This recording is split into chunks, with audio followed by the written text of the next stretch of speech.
प्यारे दोस्तों, आप सभी का बहुत बहुत स्वागत है शिवानी मैम हिंदी साहित्य क्लासेस में। कैसे हैं आप लोग? आई होप आप लोग बहुत अच्छे होंगे, स्वस्थ होंगे और अपने अपने एग्ज़ाम्स की तैयारी आप सभी लोग बहुत अच्छे से कर रहे होंगे। तो चलिए, आज से जो है मैं यूनिट 7 हिंदी कहानी का क्लास स्टार्ट कर रही हूँ, जिसमें टोटल 21 कहानियाँ लगी हुई हैं। यानी यूनिट 7 में कितनी कहानियाँ लगी हुई हैं भाई? तो 21 कहानियाँ। तो हर रोज़ जो है एक कहानी हम पढ़ेंगे लाइन बाय लाइन बुक के माध्यम से। यहाँ पे जो है कहानी की तरह हमें पढ़ के निकल नहीं जाना है। हमें ये देखना है कि प्रश्न जो है किस टाइप के प्रश्न आ रहे हैं, एनटीए जो है कितना डीप प्रश्न यहाँ से बना रहा है, तो वो सब जो है मैं आपको क्लास में बताती चलूँगी, है ना। बात कर लेते हैं यूनिट 10 के बारे में। तो यूनिट 10 में जो 14 रचनाएं लगी हुई हैं उनको मैंने पढ़ाया है, सभी बहुत अच्छे से पढ़ाया है मैंने। अगर आप लोग क्लास नहीं देखें तो ज़रूर देखिएगा, और PDF सारा मैंने सेंड कर दिया है टेलीग्राम पर, तो आप लोग डाउनलोड कर लीजिएगा, ठीक है। चलिए क्लास स्टार्ट करते हैं। आप सभी का एक बार फिर से स्वागत है। क्लास को ज़रा आप लोग शेयर कर दीजिएगा और एक लाइक ज़रूर कर दिया करिए, थोड़ा सा मुझे अच्छा लगता है, मोटिवेशन मिलता है ना। और बाकी कुछ नहीं चाहिए आप सभी से, बस आप सभी से निवेदन है कि क्लास को ज़रूर आप लोग लाइक कर दिया करें। चलिए क्लास स्टार्ट करते हैं।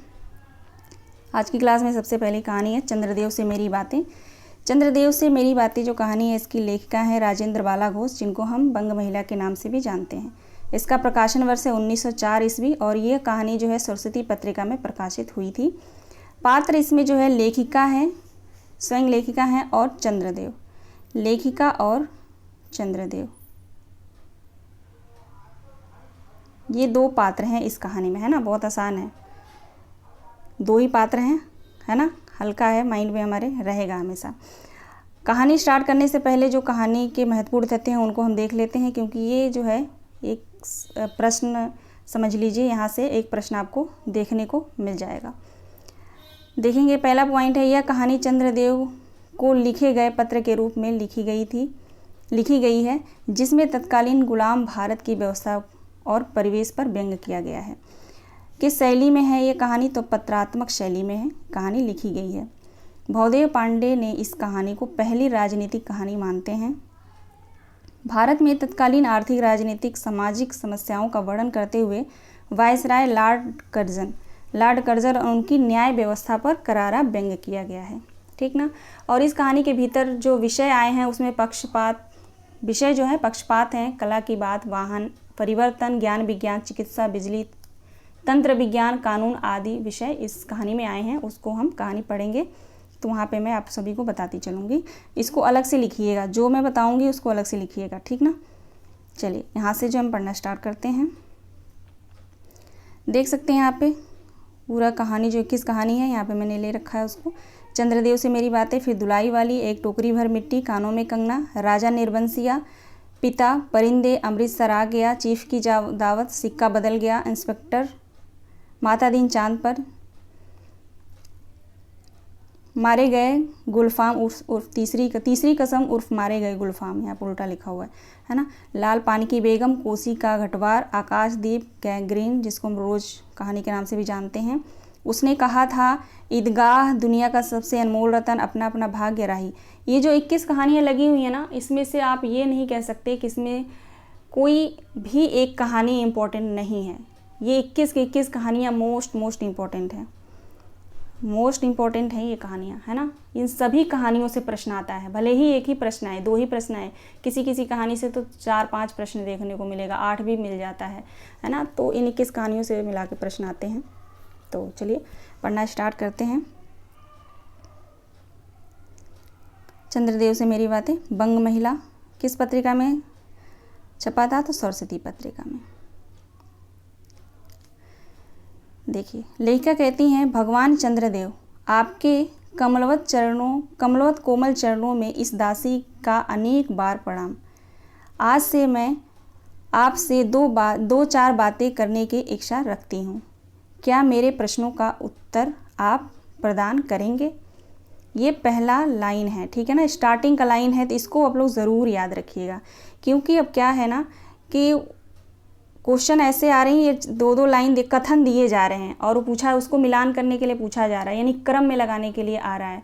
वो जो सबसे बहुत ही मतलब टफ क्वेश्चन वो माना जाएगा, मेरे हिसाब से वो टफ क्वेश्चन माना जाएगा, क्योंकि कथन याद रखना जो है इतना आसान नहीं है, लेकिन कहानी में है, कहानी में मान सकती हूँ, अगर अच्छे से आपने कहानी पढ़ी है तो कहानी को जो उसमें कथन आते हैं तो उनको हम क्रम में लगा सकते हैं, है ना।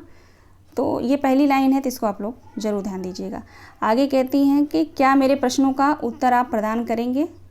कहती हैं कीजिए, बड़ी कृपा होगी। देखो कहती है चंद्रदेव से कि देखो, सुनी अनसुनी सी मत कर जाना, अपने बड़प्पन की ओर ध्यान देना। अच्छा कहती हूँ सुनो। यहाँ पे मैंने पहली लाइन आपको बताया, यहाँ से लेकर यहाँ तक। ओके, आगे देखिए। कहती है मैं सुनती हूँ आप इस आकाश मंडल में चिरकाल से वास करते हैं। क्या यह बात सत्य है? यदि सत्य है तो मैं अनुमान करती हूँ कि इस सृष्टि के साथ ही साथ अवश्य आपकी भी सृष्टि हुई होगी। ये भी मोस्ट इम्पॉर्टेंट लाइन है। ठीक, चलिए आगे बढ़ते हैं। तब तो आप ढेर दिन के पुराने बूढ़े कहे जा सकते हैं। क्या कहती हैं? तब तो आप ढेर दिन के पुराने कहे जा सकते हैं। आप इतने पुराने हैं तो सही, पर काम सदा से एक ही। कहती हैं आप इतने पुराने हैं लेकिन काम सदा से एक ही करते आ रहे हैं और एक ही स्थान में करते आते हैं। यह क्यों? क्या आपका डिपार्टमेंट में ट्रांसफ़र या बदली होने के नियम नहीं हैं? क्या आपकी गवर्नमेंट पेंशन भी नहीं देती? बड़े खेद की बात है ना। कहती है बड़े खेद की बात है। यदि आप हमारी न्यायशील गवर्नमेंट के किसी विभाग में सर्विस या नौकरी करते होते तो अब तक आपकी बहुत कुछ पदोन्नति हो गई होती और ऐसे पोस्ट पर रहकर भारत के कितने ही सुरम्य नगर, पर्वत, जल और झाड़ियों में भ्रमण करते। तो देखिए यहाँ से ये पॉइंट भी इम्पोर्टेंट है। ठीक, यदि आप हमारी न्यायशील गवर्नमेंट के किसी विभाग में सर्विस और नौकरी कर रहे होते तो अब तक जो है आपकी बहुत पदोन्नति हो गई होती, है ना। आगे देखिए यहाँ से। अंत में इस वृद्ध अवस्था में पेंशन प्राप्त कर काशी में ऐसे पुनीत और शांति धाम में बैठकर हरि नाम स्मरण करके अपना परलोक बनाते। यह बड़ी भारी भूल हुई। भगवान चंद्रदेव क्षमा कीजिए, आप तो अमर हैं, आपको मृत्यु कहाँ, तब परलोक बनाना कैसा? ओहो, देवता भी अपनी जाति के कैसे पक्षपाती होते हैं। देवता भी अपनी जाति के कैसे पक्षपाती होते हैं। यहाँ से देखेंगे। देखो न, चंद्रदेव को अमृत देकर उन्होंने अमर कर दिया।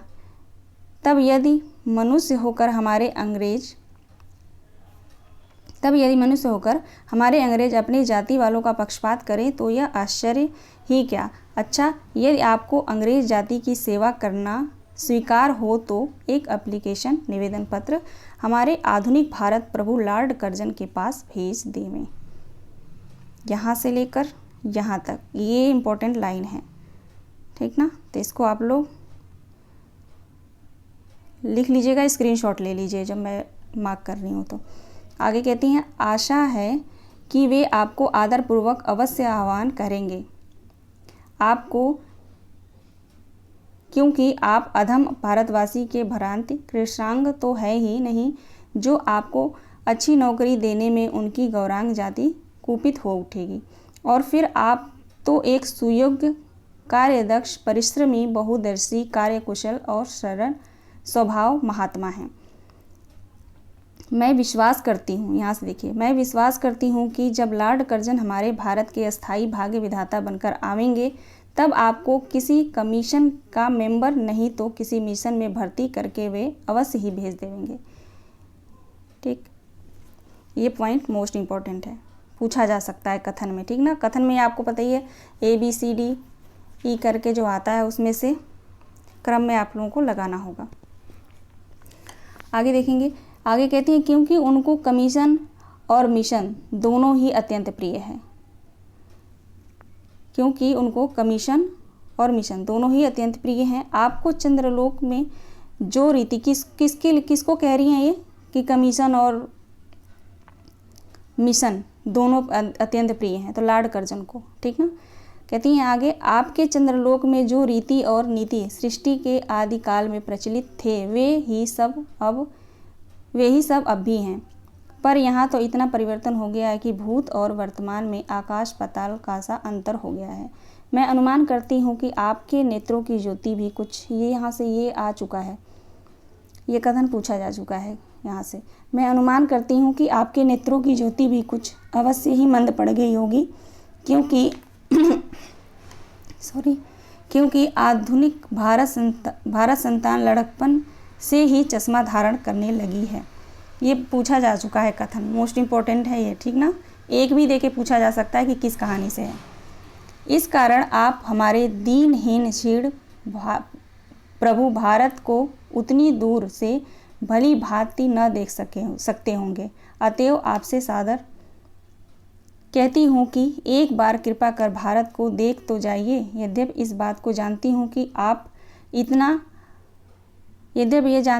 आपको इतना अवकाश कहाँ, पर 8वें दिन नहीं तो महीने में एक दिन अर्थात अमावस्या को तो आपको हॉलीडे यानी छुट्टी अवश्य मिलती रहती है।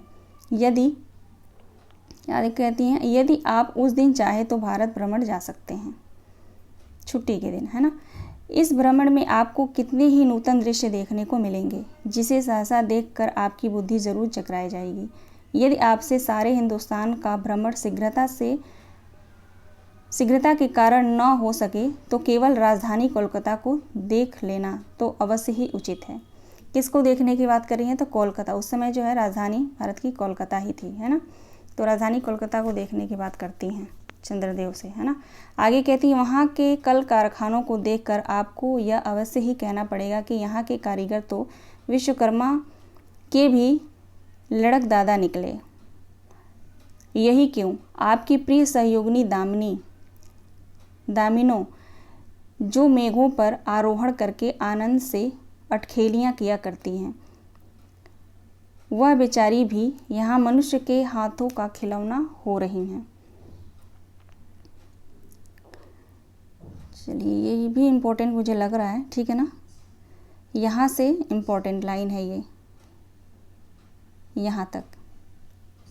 चलिए आगे देखेंगे। भगवान निशानाथ, जिस समय आप अपनी निर्मल चंद्रिका को बटोर मेघमाला अथवा पर्वतों की ओर से सिंधु के गोद में जा सकते हैं, उस समय यही नीरद वासिनी विश्वमोहिनी सौदामिनी अपनी उज्जवल मूर्ति से आलोक प्रदान कर रात को दिन बना देती है। देखिए भाई, ये भी इम्पोर्टेंट लाइन है, मुझे ऐसा लग रहा है, ठीक ना। आगे देखिए, आपके देवलोक में जितने देवता हैं उनके वाहन भी उतने हैं। किसी का गज, किसी का हंस, किसी का बैल, किसी का चूहा इत्यादि। यानी कहती हैं आपके देवलोक में जितने भी देवता हैं उनके भी अपने अपने वाहन हैं। यानी किसी के गज है हाथी, किसी के हंस है, किसी के बैल है, तो किसी के चूहा हैं। पर यहाँ तो सारा बोझ आपकी चपला और अग्निदेव के माथे मढ़ गया है। हाँ, कहती पर यहाँ जो है भारत में, यहाँ धरती पे का जो बोझ है वो आपकी चपला और अग्निदेव के माथे मढ़ा गया है। क्या ब्राह्मण है ना, क्या ब्राह्मण, क्या क्षत्रिय, क्या वैश्य, क्या शूद्र, क्या चांडाल, सभी के रथों का वाहन वही हो रहा है। हमारे श्वेतांग महाप्रभु गढ़ को जहाँ पर कुछ कठिनाई का सामना आ पड़ा, ईंट उन्होंने इलेक्ट्रिसिटी यानी बिजली को ला पटका। बस कठिन से कठिन कार्य सहज में संपादक कर लेते हैं और हमारे यहाँ के उच्च शिक्षा प्राप्त युवक काठ के पुतलों की भांति मुंह ताकते रह जाते हैं। बिल्कुल आगे है, जिस व्योमवासिनी विद्युत देवी को स्पर्श तक करने का किसी व्यक्ति का साहस नहीं हो सकता, वही आज पराए घर में आश्रिता नारियों की भांति ऐसे दबाव में पड़ी हैं कि वह चू तक नहीं कर सकती। क्या करें, बेचारी के भाग्य में विधाता ने दासी वृत्ति ही लिखा था। हरिपदोद्वा त्रैलोक पावनी सुरसरी के ही खोटे दिन आए हैं। वह भी अब स्थान स्थान में बंधग्रस्त हो रही है। उसके वक्ष स्थल पर जहाँ तहाँ मोटे बृहत्कार खंभ गाड़ दिए गए हैं। कोलकाता आदि को देखकर आपके देवराज सुरेंद्र भी कहेंगे कि हमारी अमरावती तो इसके आगे नीरी फीकी सी जान पड़ती है। तो ये कथन भी पूछा जा चुका है यहाँ से लेकर। कोलकाता आदि को देखकर आपके देवराज सुरेंद्र भी कहेंगे कि हमारी अमरावती तो इसके आगे नीरी फीकी सी जान पड़ती है ना, तो ये भी इम्पोर्टेंट है लाइन। आगे देखिए, वहाँ ईडन गार्डन तो पराजित परिशोभित नंदन कानन को भी मात दे रहा है। वहाँ के विश्वविद्यालय के विश्वश्रेष्ठ पंडितों की विश्वयाधिनी विधा को देखकर वीणा पाड़ी सरस्वती देवी भी कहने लग जाएंगी कि निसंदेह इन विद्या दिग्गजों की विद्या चमत्कारिणी है। वहीं के फोर्ट विलियम के फौजी सामान को देखकर आपके देव सेनापति कार्तिकेय बाबू के भी छक्के छूट जाएंगे, क्योंकि वे सेनापति महाशय देखने में खास बंगाली बाबू से जचते हैं। आगे है, और उनका वाहन भी एक सुंदर मयूर है। किसका? तो कार्तिकेय का, है ना। बस इससे उनके वीरत्व का भी परिचय खूब मिलता है। वहाँ के मिंट यानी टकसाल है ना, वहाँ के मिंट को देखकर सिंधु तनिया आपकी प्रिय सहोदरा कमला देवी तथा कुबेर भी अचकचा जाएंगे। भगवान चंद्रदेव, आगे कहती हैं, भगवान चंद्रदेव इन्हीं सब विस्मयोत्पात अपूर्ण दृश्यों का अवलोकन करने के हेतु आपको सादर निमंत्रित तथा सविनय आहूत करती हूँ। संभव है कि यहाँ आने से आपको अनेक लाभ भी हो। आप जो अनादिकाल से निज उज्ज्वल विपु में कलंक की कालिमा लेपन करके कलंकी, शशांक, शशधर, शशलांछन आदि उपाधि मालाओं से भूषित हो रहे हैं, सिंधु तनय होने पर भी जिस कालिमा को आप आज तक नहीं धो सके, वही आजन्म कलंक शायद यहाँ के विज्ञानविद पंडितों की चेष्टा से छूट जाए। ये भी इम्पोर्टेंट लाइन है, यहाँ से लेकर यहाँ तक। ठीक, आगे देखेंगे। जब बम्बई के स्वर्गीय महारानी विक्टोरिया देवी की प्रतिमूर्ति से काला दाग छुड़ाने में प्रोफेसर गज्जर महाशय फलीभूत हुए हैं, तब क्या आपके मुख की कालिमा छुड़ाने में वे फलीभूत ना होंगे? ये भी इम्पोर्टेंट लाइन है, यहाँ से यहाँ तक। आगे कहती हैं कि शायद आप पर यह बात भी अभी तक विदित नहीं हुई कि आप और आपके स्वामी सूर्य भगवान पर जब हमारे भूमंडल की छाया पड़ती है, तभी आप लोगों पर जो है ग्रहण लगता है।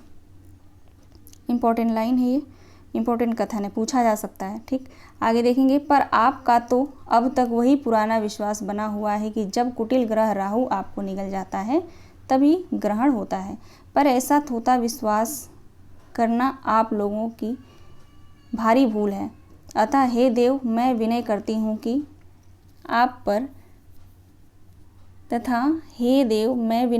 हूँ कि अब आप अपने हृदय से इस भ्रम को जड़ से उखाड़ कर फेंक दें। अब भारत में न तो आपके और न आपके स्वामी भुवन भास्कर सूर्य महाशय ही के वंशधरों का साम्राज्य है, और न अब भारत की वह सस्य श्यामला स्वर्ण प्रसूता मूर्ति ही है। अब तो आप लोगों के अज्ञात एक अन्य द्वीप वासी परम शक्तिमान गौरांग महाप्रभु का सुविशाल भारतवर्ष का राज वैभव भोग रहे हैं। आगे है, अब तक मैंने जिन बातों का वर्णन आपसे स्थूल रूप में किया, वह सब इन्हीं विद्या विशारद गौरांग प्रभुओं के कृपा कटाक्ष का परिणाम है। या तो यहाँ प्रतिवर्ष पद विधान के समय जितने ही राज्यविहीन राजाओं की सृष्टि हुआ करती है, पर आपके वंशधरों में जो 2-4 महाराज नाम पात्र के हैं, वे काठ के पुतलों की भांति हैं। जैसे उन्हें उनके रक्षक नचाते हैं, वैसे ही वे नाचते हैं। वे इतनी भी जानकारी नहीं रखते कि उनके राज्य में क्या हो रहा है, उनकी प्रजा दुखी है या सुखी। आगे देखिए, आगे है, यदि आप कहीं भारत भ्रमण करने आए तो अपनी फैमिली डॉक्टर धन्वंतरी महाशय को और देवताओं के चीफ जस्टिस चित्रगुप्त को साथ अवश्य ले आएं। ठीक ना। तो ये भी इम्पोर्टेंट है यहाँ पे। फैमिली डॉक्टर कौन है? धन्वंतरी महाशय। धन्वंतरी महाशय को उन्होंने क्या? Family doctor. और देवताओं के चीफ जस्टिस कौन है? तो चित्रगुप्त। ये अलग से आप लोग लिख लीजिएगा, पूछा गया है, ये पूछा जाएगा, ठीक ना। चित्रगुप्त को अवश्य साथ लाएं। आशा है कि धन्वंतरी महाशय यहाँ के डॉक्टरों के सन्निकट चिकित्सा संबंधी बहुत कुछ शिक्षा लाभ कर सकेंगे। यदि प्लेग महाराज ईश्वर न करें, मतलब कहती है यदि प्लेग महाराज ईश्वर ना करे कि किसी को प्लेग हो, है ना। कहती हैं यदि प्लेग महाराज आपके चंद्रलोक या देवलोक में घुस पड़े तो वहाँ से उनको निकालना कुछ सहज बात ना होगी। यही जब चिकित्सा शास्त्र के बड़े बड़े पारदर्शी उन पर विजय नहीं पा सकते, तब वहाँ आपके देवलोक में जड़ी बूटियों के प्रयोग से क्या होगा। यहाँ के इंडियन पिनल कोड की धाराओं को देखकर चित्रगुप्त महाराज अपने यहाँ के दंड विधि यानी कानून को बहुत कुछ सुधार सकते हैं। और यदि बोझ ना हो तो यहाँ से वे 2-4 टाइप राइटर भी खरीद ले जाएं। जब प्लेग महाराज के अपार अनुग्रह से उनके ऑफिस में कार्य की अधिकता होवे तब उससे उसकी राइटर्स बिल्डिंग के राइटर्स के नाम में बहुत ही सुविधा और सहायता पहुँचेगी। वे लोग 2 दिन का काम 2 घंटे में कर डालेंगे। आगे कहती हैं कि अच्छा, अब मैं आपसे विदा होती हूँ। मैं तो आपसे इतना बातें कही, पर खेद है अपने आप के अनुकूल या प्रतिकूल एक बात का भी आपने जो है उनके अनुकूल या प्रतिकूल एक बात का भी उत्तर नहीं दिया। परंतु आपसे इस मौनावलंब को मैं स्वीकार का सूचक समझती हूँ। ये भी पॉइंट, लास्ट का पॉइंट है तो महत्वपूर्ण है, इसको आप लोग ध्यान रखेंगे। अच्छा, तो मेरी प्रार्थना को कबूल करके एक दफ़ा यहाँ आइएगा ज़रूर। बंग महिला। तो यहीं पे कहानी समाप्त हो जाती है। तो मैं स्लो ही पढ़ रही थी, ज़्यादा फास्ट नहीं पढ़ रही थी, क्योंकि कहानी जो है बहुत छोटी है, ये छोटी है लेकिन है मोस्ट इम्पोर्टेंट, है ना। तो यहाँ से प्रश्नों को मैं सॉल्व कराऊंगी, देखती हूँ कल अगर कल क्लास लूँगी तो मैं यहाँ से प्रश्न जो है 1 लाइनर मैं सॉल्व करा दूँगी, ठीक ना। फिर हम चलेंगे दूसरी कहानी पे। तो चलिए मिलते हैं कल की क्लास में। सभी दोस्तों का बहुत बहुत धन्यवाद। Thank you so much. आप लोग स्वस्थ रहिए, अपना ख्याल रखिए और पढ़ते रहिए। मोस्ट इम्पॉर्टेंट है पढ़ना, रिवीजन आप लोग करते रहिएगा। जो भी आप पढ़ रहे हैं उसको रिवीजन ज़रूर करिएगा, ठीक ना। और कोई भी आपको परेशानी है किसी भी टॉपिक को लेकर, PDF को लेकर, तो आप लोग मुझसे ज़रूर कांटेक्ट करिएगा, मुझे मैसेज करिएगा। मेरे पास जो है वो मैं आप लोगों को ज़रूर दूँगी, है ना।